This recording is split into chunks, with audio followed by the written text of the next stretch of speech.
hearing health is as important, especially you look at somebody my age, every year I get a medical. Every year I get a hearing test to go along with my medical. It's part of the head to toe philosophy. We tend to check the eyes, check the throat, check the limbs, check the heart, check everything, but we don't check our hearing, and it needs to be done. So make it part of your follow-up routine with your doctor.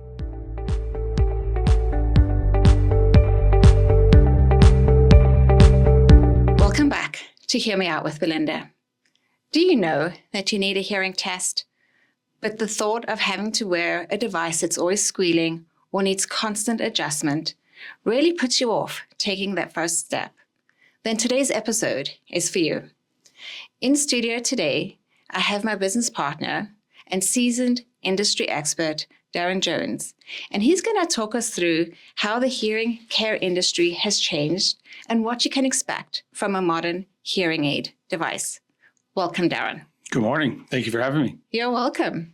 So how many years have you been in the hearing aid industry? Oh, this is my 25th year in the industry. And so let's just jump straight in. Sure. You've traveled across Canada, so you've seen it from every province. Every province, including Quebec. And what would you say the biggest changes that you've seen? The biggest change, I would say, prior to me coming to the industry, the biggest change was somebody taking the behind the ear hearing aid, putting it into a shell and putting it inside the ear. That was the fundamental first big change that happened in the industry. The next big one I would say after that was when they figured out the algorithm on reducing feedback in the hearing aid, because feedback just comes in at a certain frequency. So once they figured out it was an algorithmic change that needed to be done as opposed to a microphone change, and learning how to reverse phase that noise that comes in. And the funny part is that people don't hear hearing aid squealing anymore, but they actually still do squeal, but just caught so quickly that nobody notices anymore. It's just a reverse phase cancellation effect. And then from that point on, I was actually in the industry when that happened. And then the next big step was when RICs came out, when the receiver and canals came out. That was the next big change, because in the beginning, custom hearing aids represented 85 to 86% of the business. The other 15% were BTEs, but they were the older BTEs with the bigger BTEs.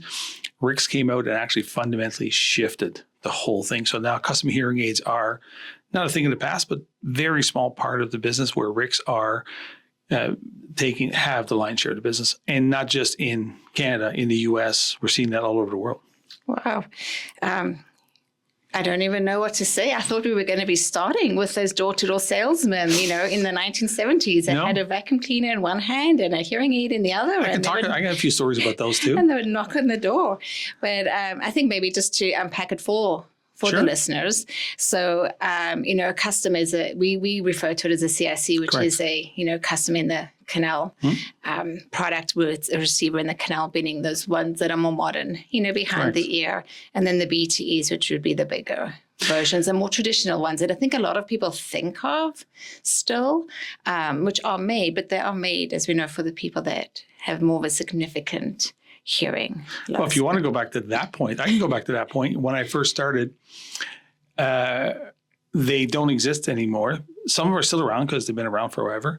There were people that in each province grandfathered the hearing care professional in, and they were that person that were selling. I speak of. I know myself out of a gentleman out of New Brunswick is no longer in the business, and two gentlemen out of Quebec also no longer in the business.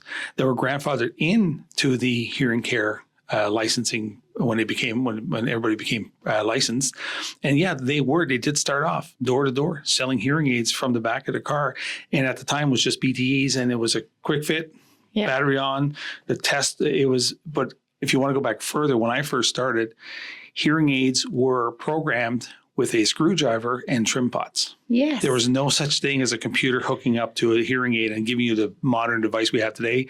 It was essentially, I remember being a sales support for two audiologists, one out of Quebec and one out of Nova Scotia or Eastern Canada.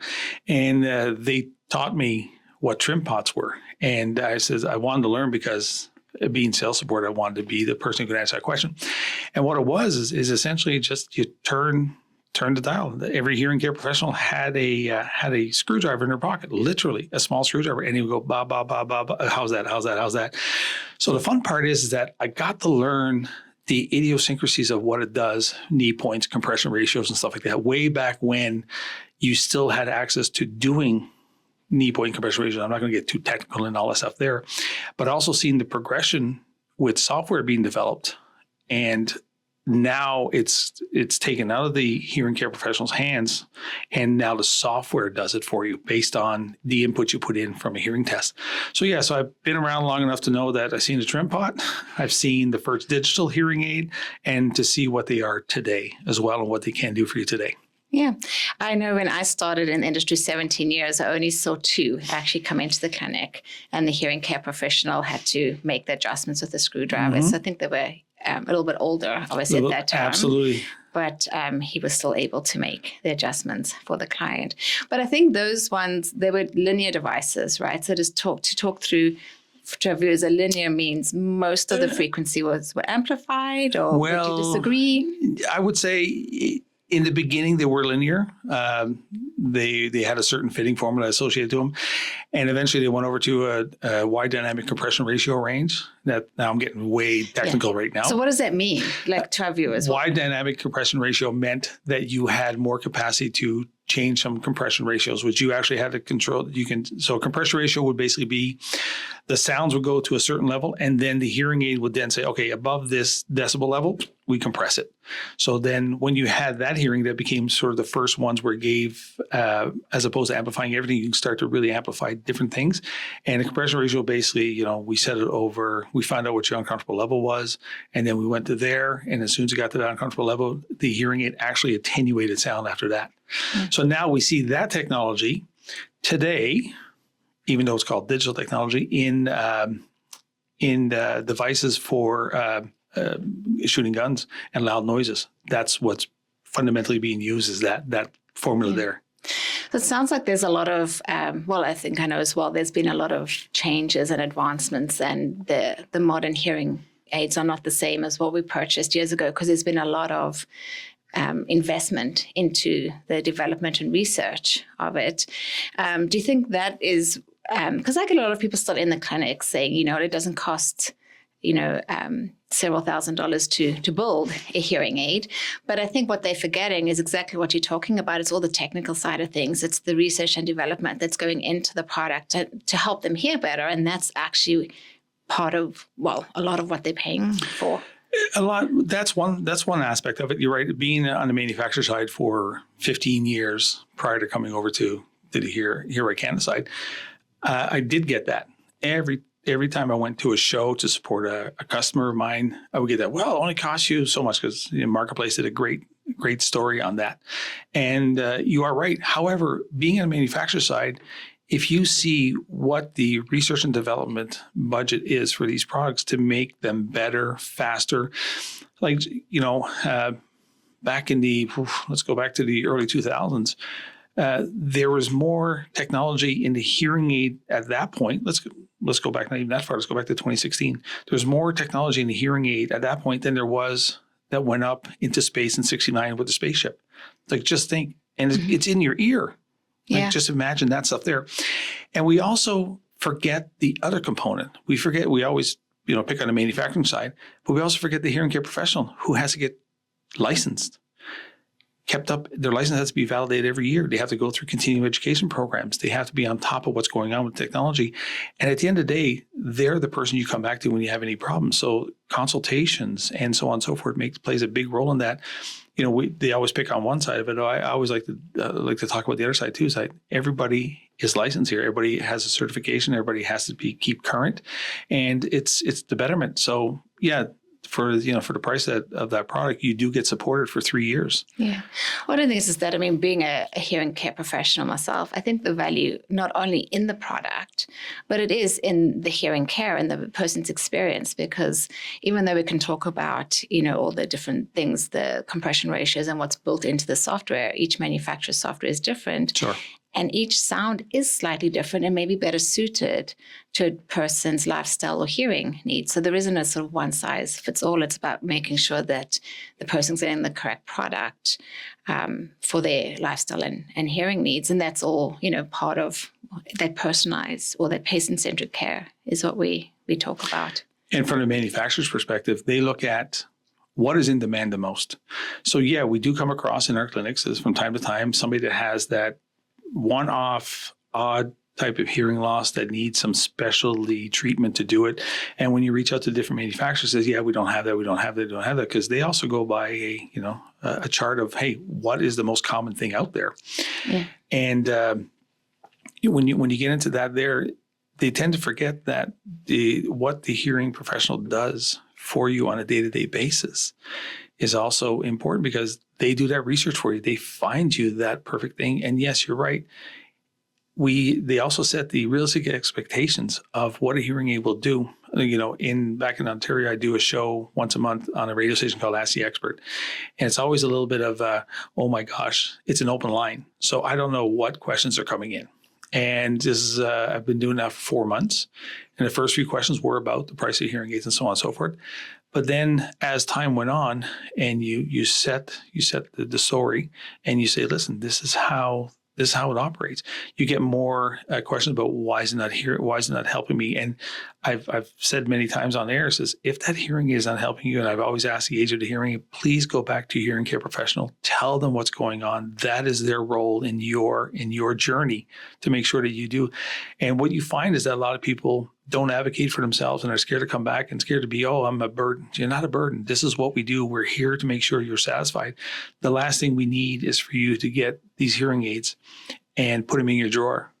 And it doesn't do anybody a great service, because you got them and you go, well, they're in my drawer. Well, I don't want your friends to know they're in your drawer. And so it's very important that you keep that open dialogue with your hearing care professional. It's very important. Yeah. I think also just going back to also selecting your hearing care professional and making sure that you're comfortable with them, because there are a lot of options, right? So there's not just different premium manufacturers. There's different technology levels which have different price points. And obviously your premium hearing aids are going to be your most expensive hearing aids, but they're also going to be able to give you what we call the most, noise reduction and speech enhancement to hear in those crowds or restaurant gatherings. And so if you're somebody that has a difficult, what we call, signal to noise ratio hearing loss, and you don't want to invest or don't have the funds to invest in that premium hearing aid that is really going to be able to help you, you need to know that there is a limitation on how much. Yes, that hearing aid is going to offer benefit and it's going to improve your quality of life. But when you're out in those certain situations, it's limited in how much it can help you. So I think just going back to expectations, that rehabilitation process of the auditory system, there's value, once again, not just in the hearing aid, but understanding the hearing aid, the technology, and then helping the person through it. As a consumer, we don't ask enough questions of our hearing care professional to make sure that they are the right person for you. Because remember, it's a 5-year relationship you're going on. Every 5 years, the hearing aids will suggest to be changed. So every 5 years, you're going through that rotation again. So if you don't have that trust with somebody, it becomes hard. And as hearing care professionals, we are sometimes too quick to show the benefit of the product, which is great. But we don't talk about what it can't do for them and what realistic expectations we set. I spend time in clinics. I do go in from time to time when some clinicians are not there, they're on vacation or something like that. And I act as that person. But I tell them, give me the problems. Let me see the people that are coming in with issues and what's going on. And the first thing I always said is a realistic expectation. I say, well, sir, madam, your expectations are set at a level of 5 on a scale of 1 to 5, but you decide to select the hearing aid on a level 1. So let's go down to the realistic expectations of what we can do with the product you have. Yeah. And then be fair, be kind, and make them understand. Are they all going, oh my God? Listen, today's hearing aid, whether this is a big change from when I first started repping, the sound quality of the product, whether it's entry level to high end, is fantastic. Mm-hmm. You won't see a fundamental difference in that sound quality. Where you see the difference is when you start to go out into the real world. And at the different levels of technology you have, if you don't select the right one for your lifestyle, it will become a not so fun thing to do. So when we ask the questions, it's not to, in my world, upsell you. When we ask the questions, is to set the realistic expectations of what you want. And, I used to do this when I did open houses when I was a rep. I used to come into a clinic like yourself, and I was the hearing expert because I represented the hearing aid. And I would get the audiogram. You do the hearing test. You give me the audiogram. I put it into the system, program the hearing aid to that loss, and put it on the person and say, hey, what do you think? Now, of course, I always bought the top of the line product, but the top of the line product allowed me to down adjust things. I could turn things off, turn things on. And when somebody would tell me I didn't hear a difference, I would turn off the hearing aid and have a conversation with them and just look at their facial expression is what enough like that. So I says, it doesn't matter what level you take. Get amplified. That's a perfect first step. Congratulations on that. And, in our world, the hear rate world, we offer you 90 days. So within 90 days, you can come back and upgrade it and take it from there. So we don't, that's part of the process that we do. But you have to be realistic to you. You got to wear the hearing aids. And I was also with the manufacturer when they introduced data logging, when the actual hearing aid would tell us as hearing care professionals how much time was actually spent on somebody's ear. And the reason we did that, and that technology there came from, believe it or not, the sleep apnea people. So sleep apnea in the US was a big problem amongst truckers. And the truckers would need to get insurance and so on and so forth. So at the time, all they needed to prove is that they did get diagnosed with sleep apnea and they did have a machine. But what the insurance companies were noticing is that it still wasn't changing much. So then they went back and said, hey, we need somewhere to monitor this. So the sleep apnea machines put in an actual continuous positive airway pressure, and they put in a monitor. So every time you exhaled or inhaled, it actually tracked the time it was doing it and at what ratio. And the reason I know that is because I worked in the CPAP world before I came into the hearing world. So boom, there was a data logging device, and it made it mandatory for people of high risk or high risk jobs had to submit this data to their doctors for verification. Then the hearing aid went, well, why can't we do that? Because people are coming back saying, I'm not seeing the benefit. And we would tell them, you got to wear it 14 hours a day. You got to wear it 12 to 14 hours a day. You won't see a benefit if you wear it 1 hour a day. You won't. Yeah. And you won't see a benefit if you wear it just watching television or just when I go out to the restaurant once a week. You won't see a benefit. So I remember being part of the whole team when the data logging first came in, and the backlash that we got from it. Well, this is not right. It's not about a privacy thing. It's about an adaptation thing. And in order for the product to work properly, we have to make sure that you're using it within the parameters it needs to be used for your brain to relearn the sounds and stuff like that. And, for about, I would say a good 14 months, there was a bunch of pushback, and to a point where data logging did have an on-off feature. Now it's no longer on-off feature. Now it's on. Yeah. However, when we seen the adaptation go up, we seen the people keeping the hearing aids and actually seeing the benefit from it. And the fun part is that we also got to see Mr. Smith, who came in and says, well, Darren, I just sit at home and watch television. That's all I do all day long, which is not a false statement. But also, when we looked into the data analyzing, Mr. Smith forgot to tell us that there's 4 other people in the house, and there's constant speech going on and background noise. And we get back and goes, I thought you said you spent your day watching television, but you're in a noisy environment all day long. What do you mean noisy environment? Says, how many people live in your house? Which questions you don't really ask in clinic.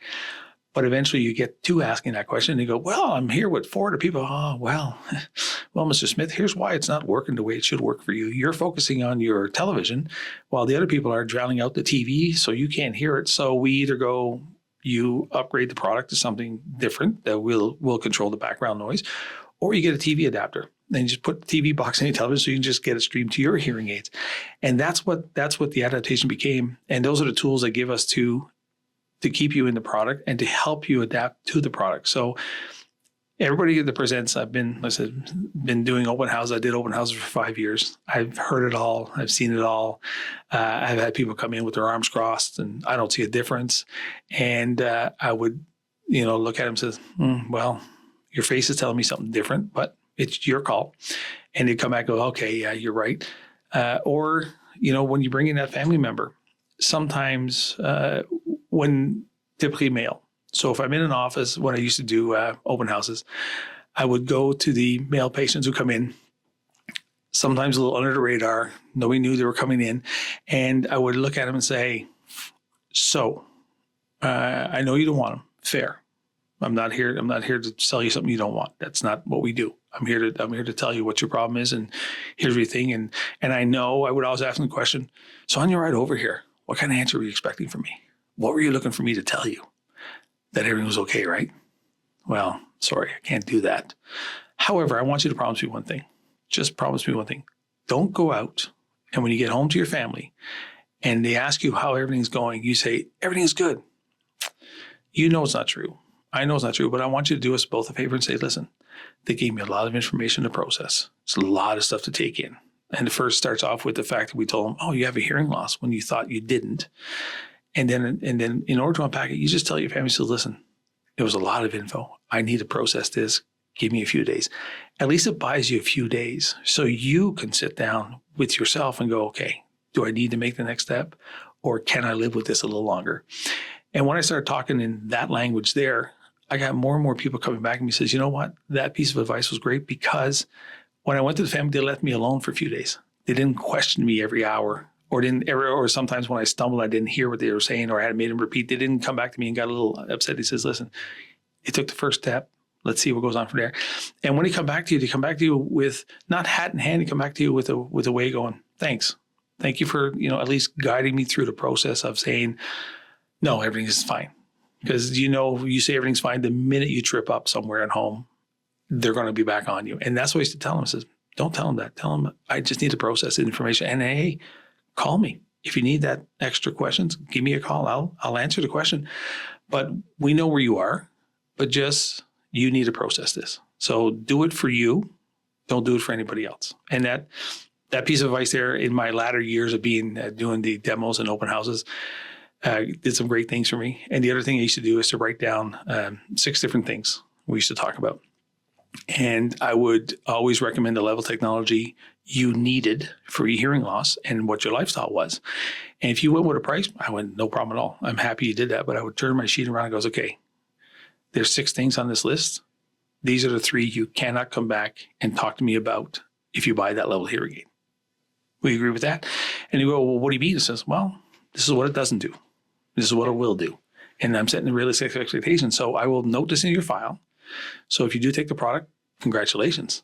But when you come back in 2 weeks to complain about it because this didn't work and that didn't work, I remember we talked about that and it's in your file now. It wasn't like, it's like I'm sitting there going, I don't want to give you an out. It's just, I want to be realistic by saying, listen, you made a choice based on budget and that's perfect. There's nothing wrong with that. You got amplified. Congratulations.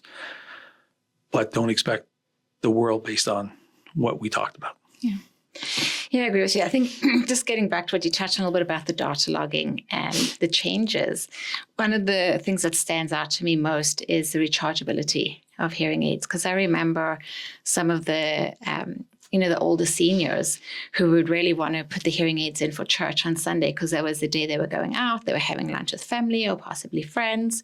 But the problem was they would only be wearing the hearing aids on a Sunday because of the cost of batteries. Some of our seniors are on unlimited funds. And so we know that they don't adjust, right? So not wearing them during the week, they're not adjusted to the environmental sound. So of course, all they're hearing at church or with their family on that Sunday is the environmental noise. So I think one of the bigger changes that I like is the rechargeability. So we're eliminating that additional cost of batteries for some of our clients where it was an obstacle for them to actually wear the hearing aids every day. You're right. The rechargeability it was another big game changer. It did help people get into hearing aids, but yet we still have, because I go across to Canada and touch on every third-party program out there. Believe it or not, there's still third-party programs within this country at different province levels that still do not recommend rechargeable hearing aids. They still do batteries. Wow. So just think about that. Like just think about that. I'm not going to name them because I'm not here to shame anybody, but there's still at least 4 provinces out there that still will strongly recommend you use a battery operate a hearing aid as opposed to a rechargeable hearing aid. So it's just odd how the private sector has caught on to it, but the public sector still hasn't seen the benefit of it. But you're right, it does help. But again, if you put them on Sunday and don't put them in a charger next Sunday, still no value to you, right? That's true. Oh, yeah. And going back to the data logging, but I think just removing the obstacles. I'll give you a funny story. Okay. Right here in Alberta, true story. A person went in to get a WCB Alberta product, amputee, one arm gone from the elbow down. They, because of the grid, got recommended, and we're going back, the hearing aids are 3 years old, going back 3 years. The hearing care professional recommended a battery operated hearing aid. I'm going to go back to the fact that, remember, this person has one arm. Changing a battery was a bit of a challenge. But now, they've changed the provisions and stuff like that. Now you do have rechargeable hearing aids, but just think that was the... That was the thought process. That was the thought process. It's fine. But I think we could get deeper into that, even with the whole hearing care field, right? Most of our third parties, if somebody has third party benefits, and they're working, those third party benefits are covering between $500 and $700 every 5 years. I think the whole emphasis hasn't been on hearing health care. It's been that forgotten sense. I think I've spoken about that a little bit on the show before, and change is slow. And so the change needs to be made so that they can be, we can prevent all these different things by treating the hearing loss early. So we need to make, hearing aids affordable, for everybody. And so if a person is investing in a third party, health benefit plan, hearing aids should have, a significant amount of coverage for them so that they can get the benefit of it.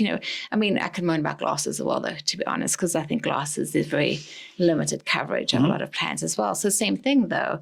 I think, there's some work to be done in the industry to make things more accessible for everybody. I have the privilege of also having a clinic in Florida.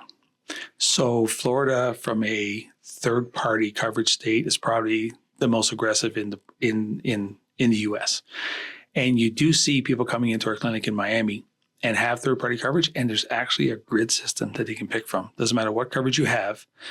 You come in and say, okay, here's what my plan is, and we actually have access to the plan and say, all right, here's what you can get based on your plan, and it's full hearing aid coverage. Yeah. So you go, all right, so they pay a premium, yes, but they do see hearing care as a fundamental, something that should be addressed and taken care of. So it's quite interesting to see that down there on their private third parties, they are getting there. They're getting it full coverage. They're getting good hearing aids. They're getting application. In some cases, they can't upgrade.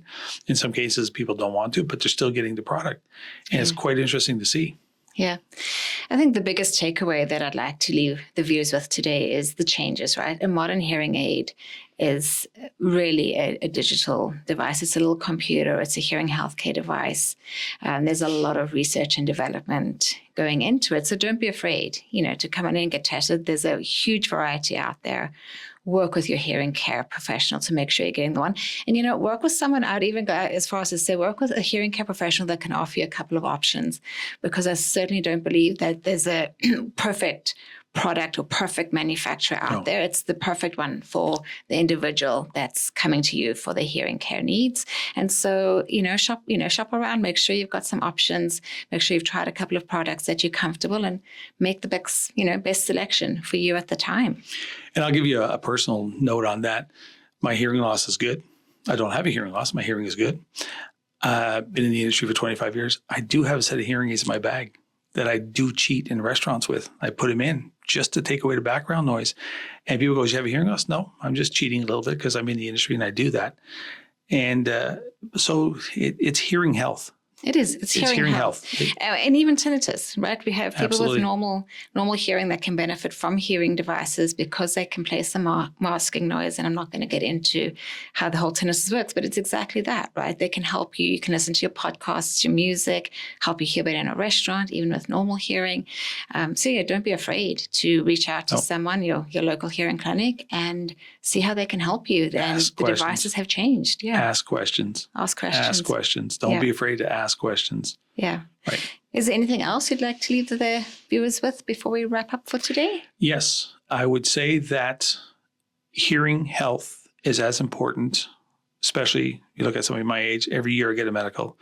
Every year I get a hearing test to go along with my medical. It's part of the head to toe philosophy. We tend to check the eyes, check the throat, check the limbs, check the heart, check everything, but we don't check our hearing, and it needs to be done. So make it part of your follow-up routine with your doctor.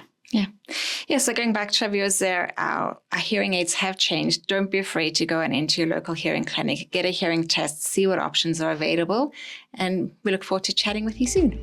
Thank you, Belinda. Thank you.